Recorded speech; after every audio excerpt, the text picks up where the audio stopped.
Hey guys, welcome back to the Brown Avenue. Today we are going to be making a 4-ingredient, simple but delicious garlic bread recipe. So let's get started. So here's what we'll need. We're going to need 1 tablespoon of dried fenugreek leaves, 3 tablespoons of minced or garlic paste, 1 stick or 1 cup of room temperature unsalted butter, and 1 loaf of French bread.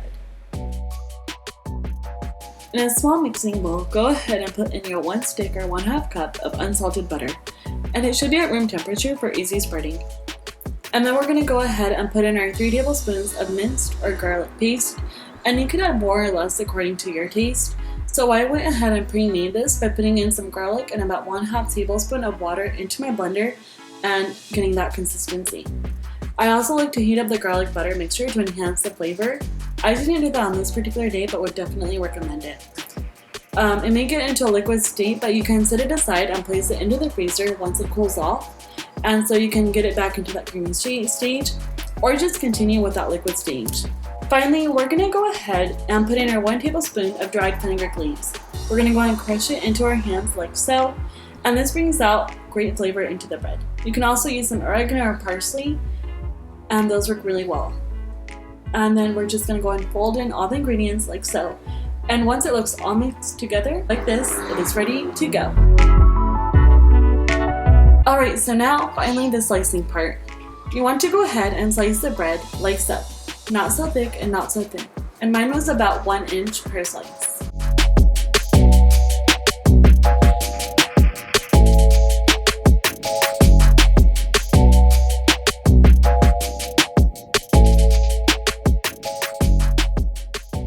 Perfect. So once we are done slicing, we are going to go ahead and place onto an oven-safe tray. Alright, so now we are ready for the garlic butter spreading. So I'm just going to go ahead and spread with a butter knife, and again, you can spread as much or as little as you like.